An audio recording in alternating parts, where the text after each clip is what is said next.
Hola, ¿qué tal audiencia? Mi nombre es Artemio Salazar y soy el conductor del tren.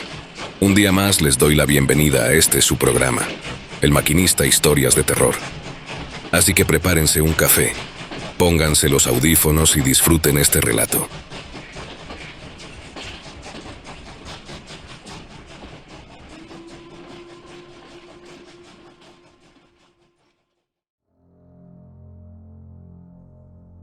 Me llamo el bibliotecario.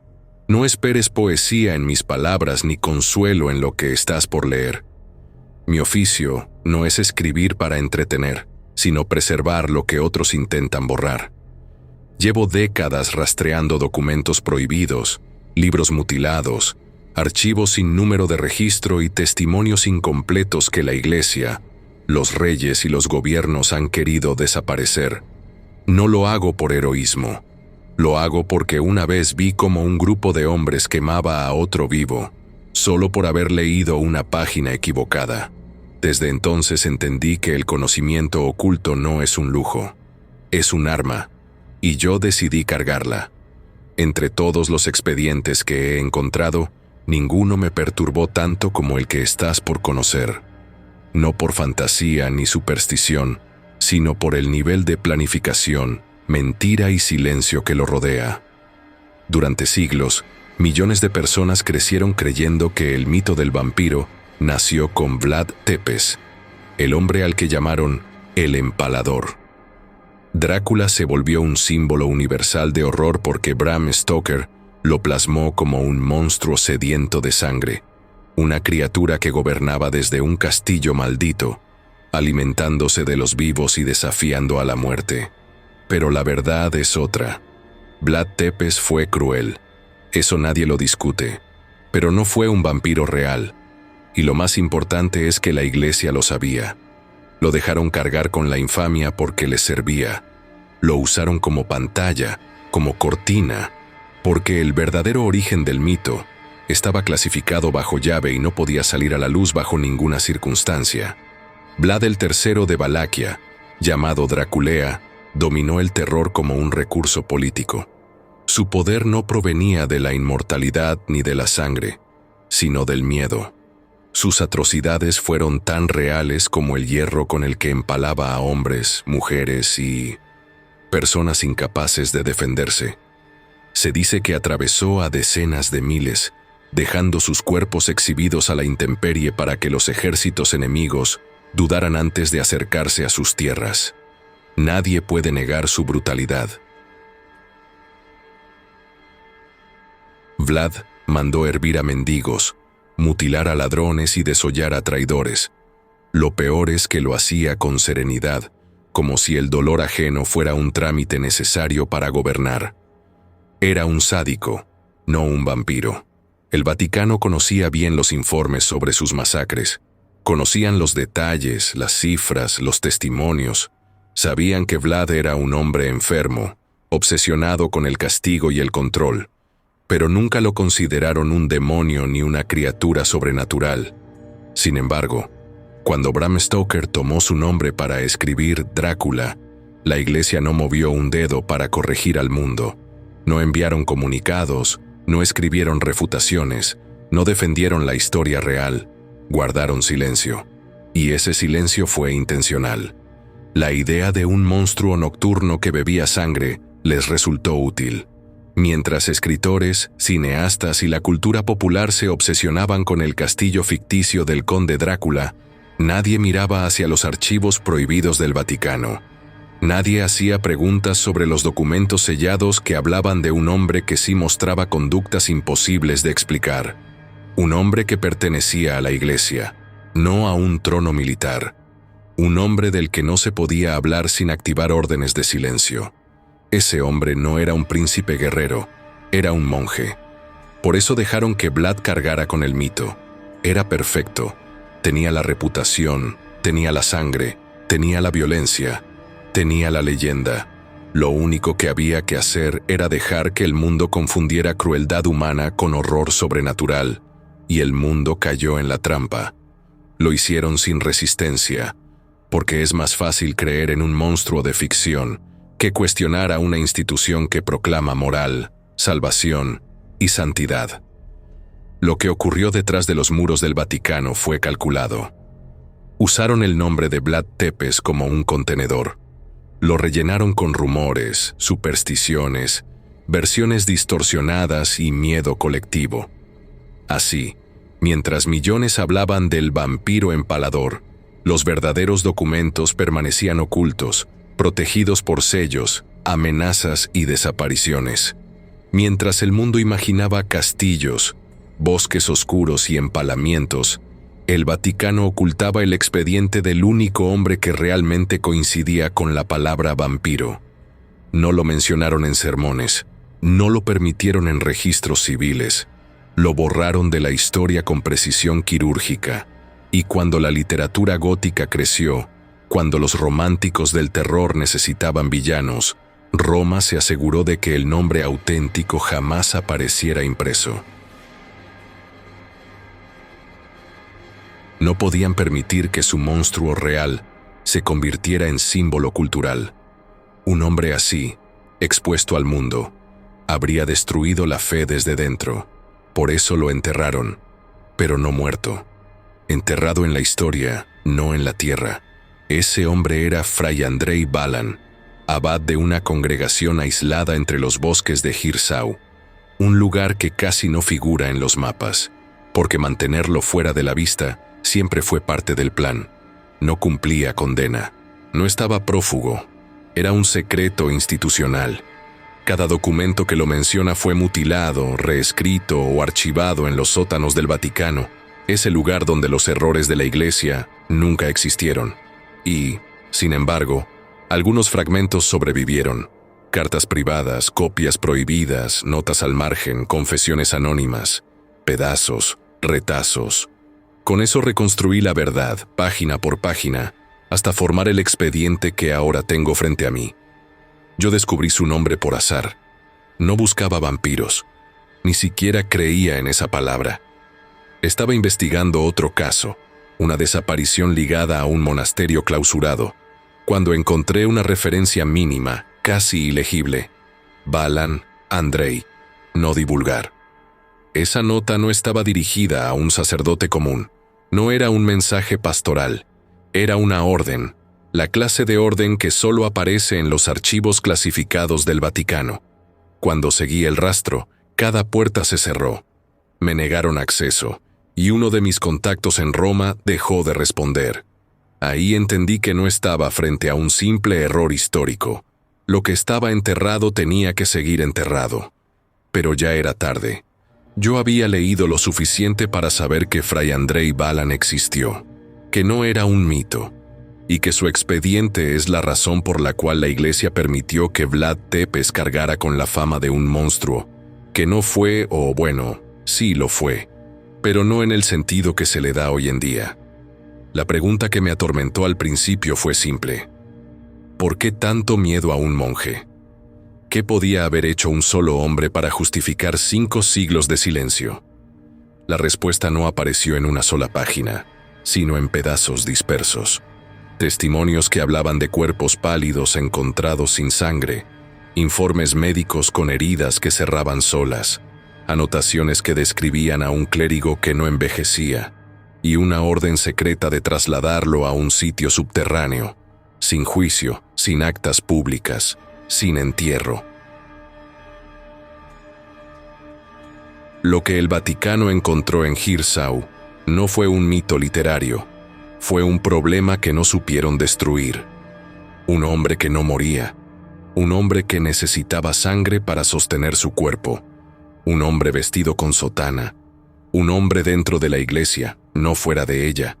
Cuando terminé de armar la línea de tiempo, entendí que el expediente Balan no era un caso aislado. Era un punto central en una cadena de desapariciones, exorcismos, cierres de conventos, movimientos de archivo y muertes clasificadas como causas desconocidas. Ese patrón se repite durante siglos y aparece una y otra vez cerca de las mismas órdenes religiosas. El encubrimiento fue global. El mito de Drácula fue solo la cortina final. Por eso estoy escribiendo esto. No para asustar, no para vender misterio. Lo escribo porque tengo la certeza de que aquel hombre esté vivo, y si no lo está, entonces hay algo que el Vaticano no controla desde hace mucho tiempo. Yo sé que publicar este expediente me pondrá en riesgo, pero mi deber no es sobrevivir, mi deber es registrar. Y tú, que ahora lees mis palabras, debes decidir si quieres irte o si continúas escuchando lo que tengo que decir. Para que sea más fácil de comprender, hablaré de su historia contestando a la pregunta obligada. ¿De dónde provino? La versión oficial lo describe como un siervo ejemplar, entregado al auxilio de los moribundos. Un hombre piadoso, reservado, de palabra escasa y conducta impecable. Lo conocían por su silencio. Decían que era de los que podían pasar días sin hablar, dedicado a la oración o al trabajo manual. Nunca fue un fraile de gran rango, ni un predicador, ni un hombre instruido. Era un trabajador de la fe. Eso dice el registro eclesiástico. Pero todo cambió un día, cuando se internó en las profundidades colindantes de la abadía, donde solía recolectar hongos para preparar medicinas. Lo hacía con frecuencia, porque los demás evitaban ese lugar.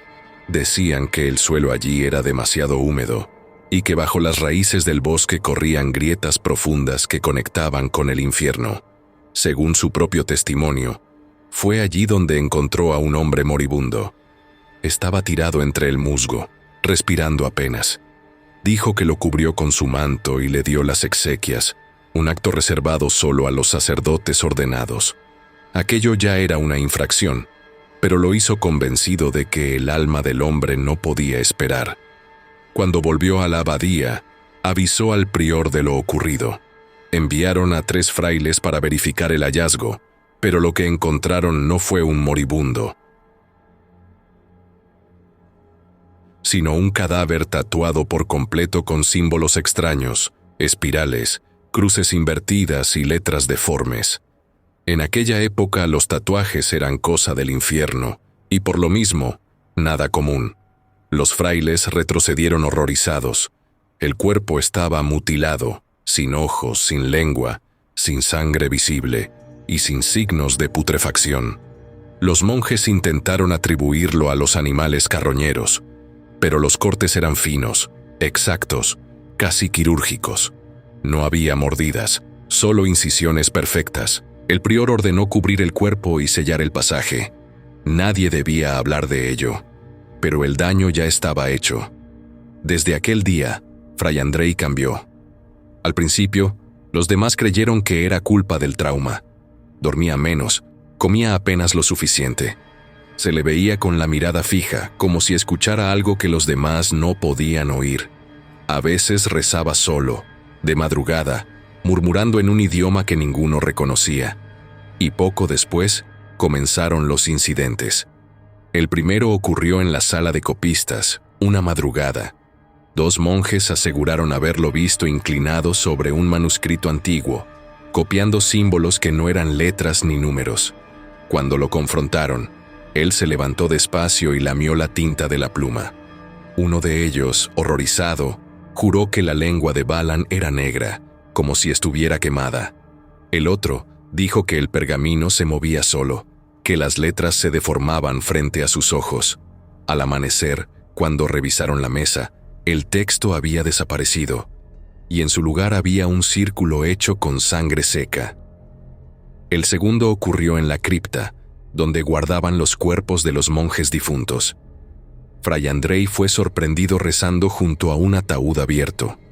El cadáver tenía los labios manchados, como si algo líquido se los hubiera humedecido. Uno de los frailes lo acusó de profanar los cuerpos, y él respondió que la muerte no es el final, sino un umbral, y alguien debe custodiarlo desde dentro. Nadie entendió lo que quiso decir. Lo castigaron con aislamiento, pero a la mañana siguiente, la celda estaba vacía. Lo encontraron dormido frente al altar, sosteniendo un crucifijo con ambas manos. El metal estaba caliente, como si acabara de salir del fuego, y sin embargo no le había quemado la piel. El tercer suceso fue el más grave. Durante una tormenta, la abadía perdió a uno de sus cocineros. El hombre fue hallado en el pozo, con la garganta abierta.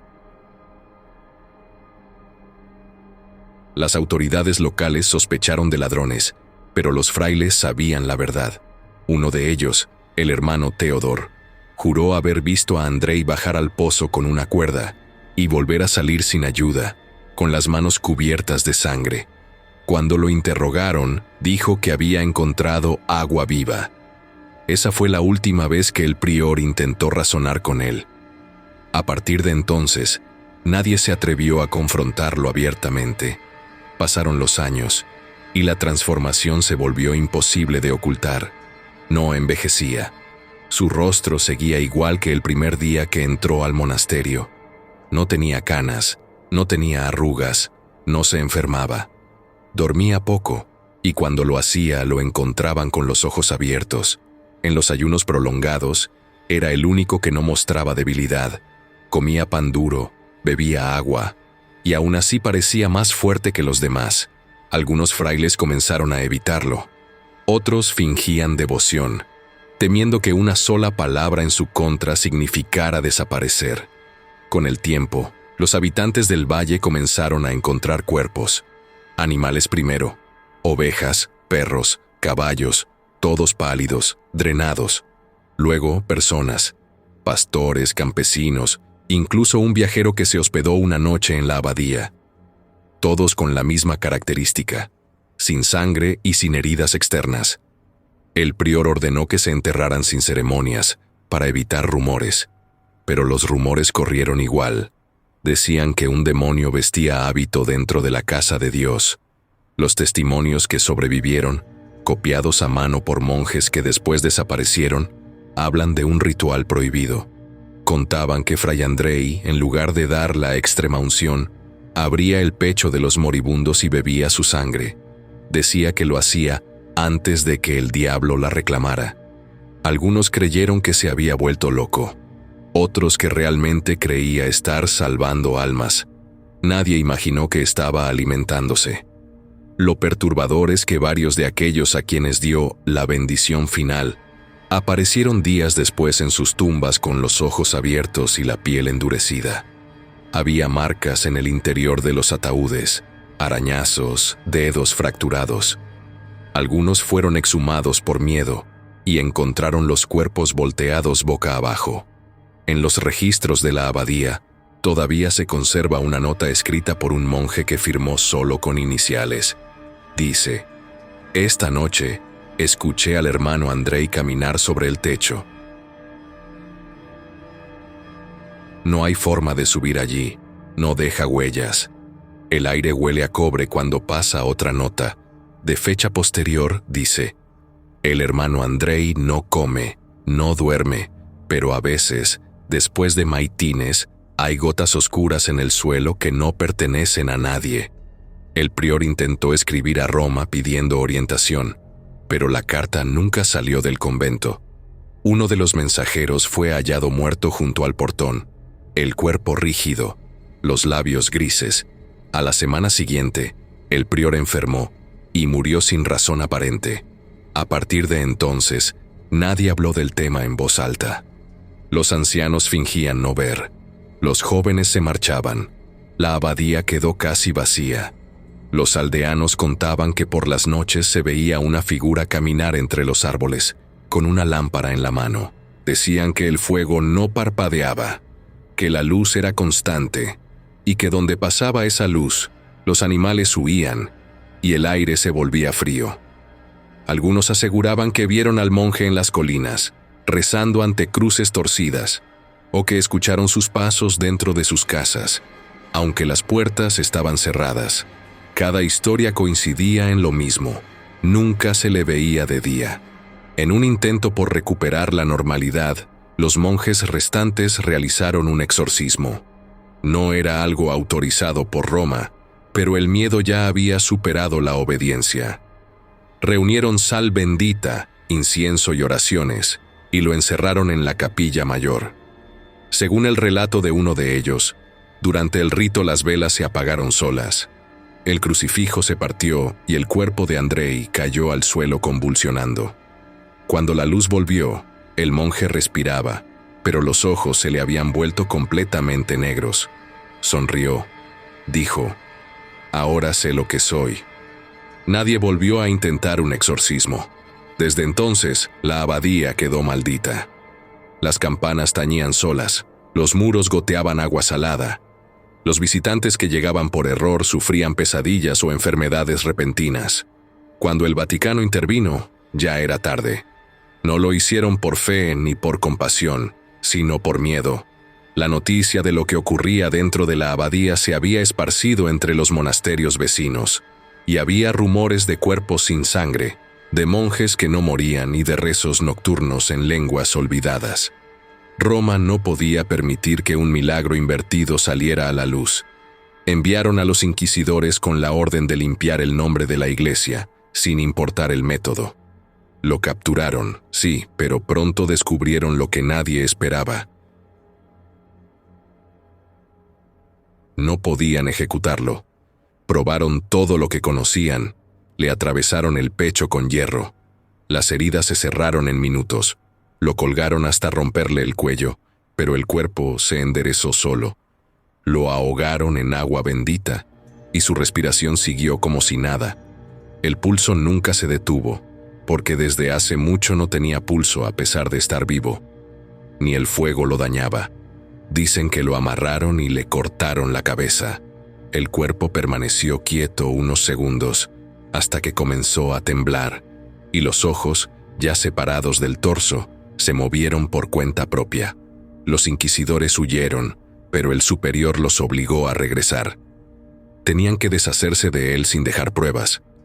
Asustados, ordenaron coserle la cabeza de nuevo, cubrirlo con un hábito y enterrarlo en un complejo subterráneo bajo la misma abadía. Sin juicio, sin actas, solo silencio. Lo que hicieron después fue peor.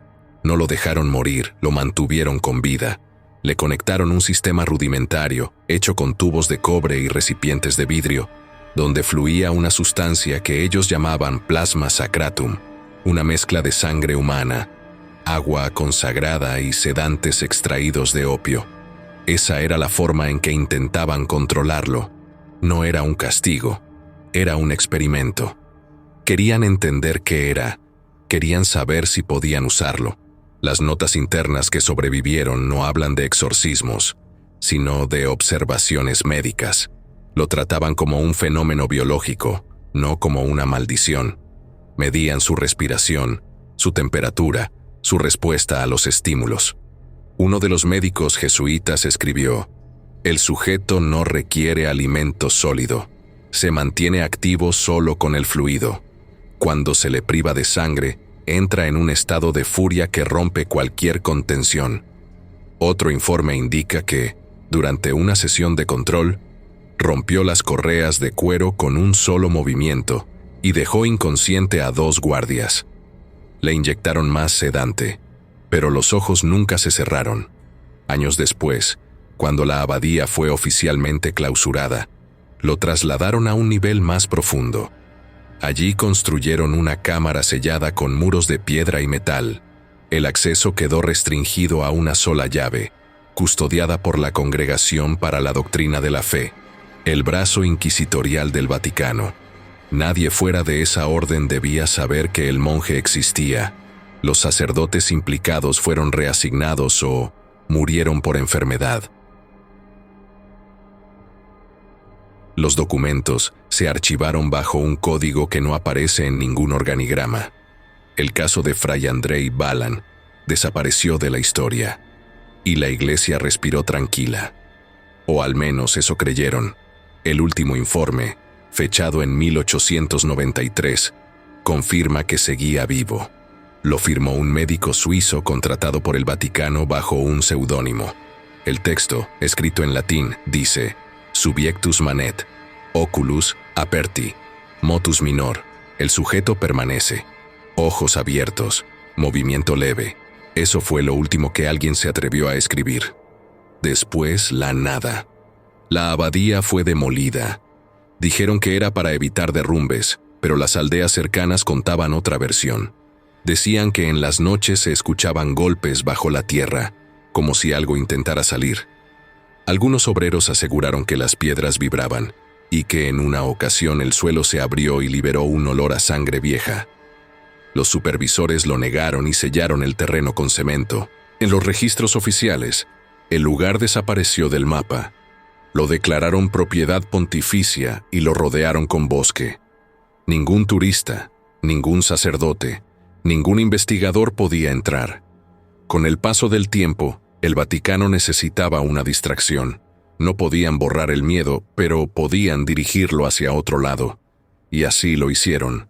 Permitieron que la figura de Drácula reinara en la ficción. Vlad Tepes, el empalador, se convirtió en el monstruo ideal, cruel, visible, pagano, un villano perfecto. Mientras el mundo entero hablaba del conde de Transilvania, el verdadero monstruo quedaba sepultado bajo iglesia, piedra y miedo. Lo lograron. La literatura absorbió el horror, lo volvió entretenimiento, y el secreto se enterró más profundo que nunca. Por décadas, nadie mencionó su nombre. Nadie, excepto algunos archivistas y clérigos antiguos que murieron sin testamento. Aún así, algo quedó flotando. Los rumores nunca se extinguen, solo cambian de forma. En los pasillos del Vaticano, algunos hablan en voz baja de un convento negro en Alemania, donde aún se escuchan ruidos en los túneles. Otros aseguran que un grupo de obreros desapareció durante las remodelaciones de 1939, justo antes del estallido de la guerra. Los reportes fueron eliminados, pero el área quedó restringida para siempre. He revisado mapas, planos y registros antiguos. Hay una zona subterránea bajo la antigua abadía que nunca fue demolida. Aparece marcada con las siglas SAD. No hay explicación oficial de lo que significa. Algunos creen que es Sanctum ad Dominum, santuario del Señor. Pero hay otra lectura posible. Sanguis ad Dei, la sangre de Dios. Esa sería una coincidencia demasiado conveniente. Si lo que dicen los pocos documentos sobrevivientes es cierto, el sistema de alimentación, el plasma sacratum, se interrumpió a finales del siglo XIX. La guerra, la caída de órdenes monásticas, los cambios de poder. Algo rompió la cadena de suministros. Y eso plantea un problema que nadie quiere enfrentar. Si dejaron de alimentarlo, Fray Andrei Balan dejó de estar controlado. No hay pruebas de su muerte. Ninguna. Ningún registro de incineración, entierro o destrucción del cuerpo. Solo el silencio absoluto.